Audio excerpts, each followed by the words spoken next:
Hello! Ako ulit si Kyla. At ako ay isang BS Biology student sa isang universidad dito sa Pilipinas at sa libre kong oras, hilig ko nga yung pag-aaral ng iba't ibang mga wika.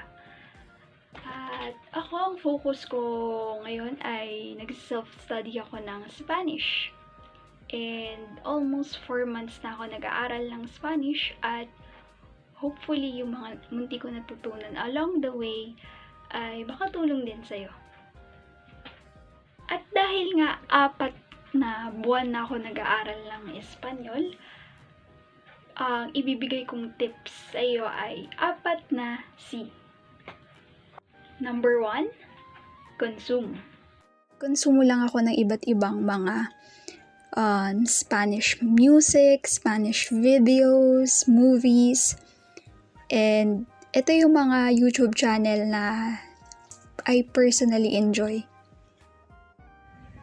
Itong si Laura from Spanish After Hours. Favorite ko to kasi super kuwela, super out of the box siya magturo ng Spanish.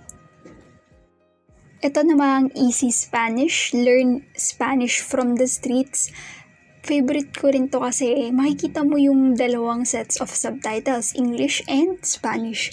Mas mahalaga nga daw makita yung Spanish subtitles for learning Spanish. Pero since beginner pa nga, kailangan pa rin natin ng English subtitles. Next naman si Mohe. Nagustuhan ko dito yung personality niya, yung aesthetics ng videos niya. Ito naman si Juan Coronado from Mexico. Ito naman si Nate Adventure. And marami pang iba. Ang mahalaga lang sa pag-consume ay na-enjoy mo yung content kasi para mas lalo ka pang bumalik-balik sa pag-aaral ng Spanish. Ito naman yung ilan sa mga pinapakinggan ko mga artists and makakatulong din yung paghanap ng mga Spanish version ng mga kantang alam mo na.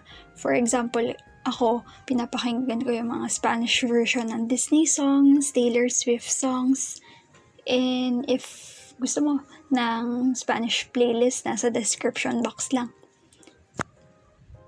Number 2, Chrome extensions.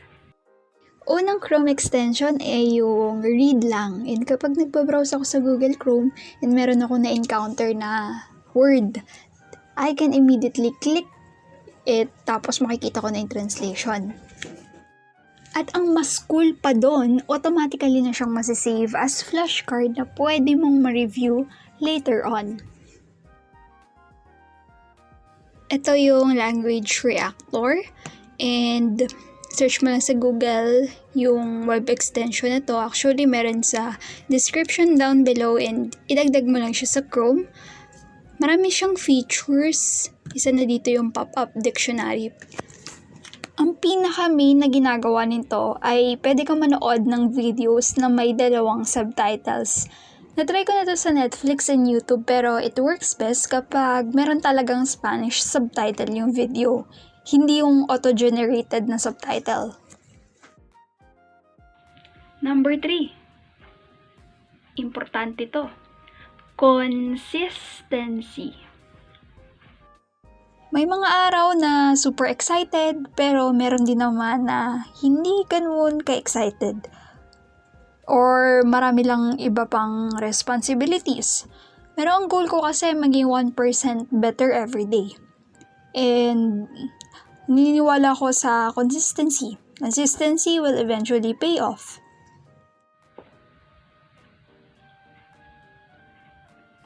Feb 26.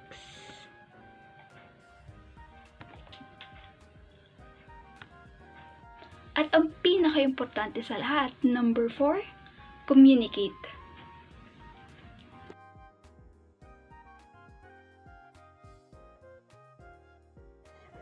Tandem, I use this app to make friends with native speakers. Tandang-tanda ko pa yung first ever na native speaker na nakausap ko. Yung feeling na kabang-kabang kaba ako kasi as in malamig yung kamay ko, ganyan. Pero I just embrace the feeling and napaka-rewarding naman kasi I met great people. Para ako nag-travel around the world to Spain, Mexico, Dominican Republic, Panama, at iba pa. Binahagi ko ang kulturang Pilipino at binahagi naman nila yun sa kanila. Ang tandem, meron siyang filters na pwede mong piliin kung sino yung mga magiging language partners mo or yung mga tao na ipapakita sa'yo ng app. And pwede mo ma-click kung fluent ba siya, native speaker ba siya ng target language mo. Pwede mo rin piliin kung taga saan, or pwede mo rin piliin only my gender. Pwede mo rin i-click yan. So, kung babae ka, babae lang yung papakita ng app. Napakahalaga ng filter sa akin kasi maraming medyo cringy na tao. Kaya minsan ginagawa na rin dating app tong tandem. Pero wala namang masama doon if yun yung layunin mo sa tandem. Pero if gusto mo lang talaga mag-aral ng language, merong filters na makakatulong sa'yo. And hindi pa nagtatapos doon kasi meron silang recent feature ngayon lang 2020 ay yung party. Parang discussions, ganun. Pwede kang mamili ng topic na gusto mo at makakarinig ka na or pwede ka na makipag-usap at makipagkwentuhan sa target language mo. Super duper helpful nito sa akin kasi kahit hindi ko pa as in 100% naiintindihan yung flow ng kanilang discussion, nakaka-encounter ako ng ilang mga words. Uy, alam ko yun na. Kaya medyo nagkakaroon ako ng konting hint kung ano yung sinasabi at nakikita ko rin kung paano ginagamit yung word na yun in the context. Pwede ka rin maging speaker pero pwede ka rin makinig lang.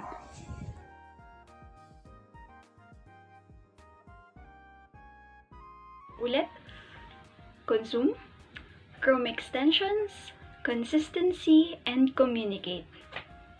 Marami pa akong gustong ibahagi pero sa susunod na video na lang. Bye!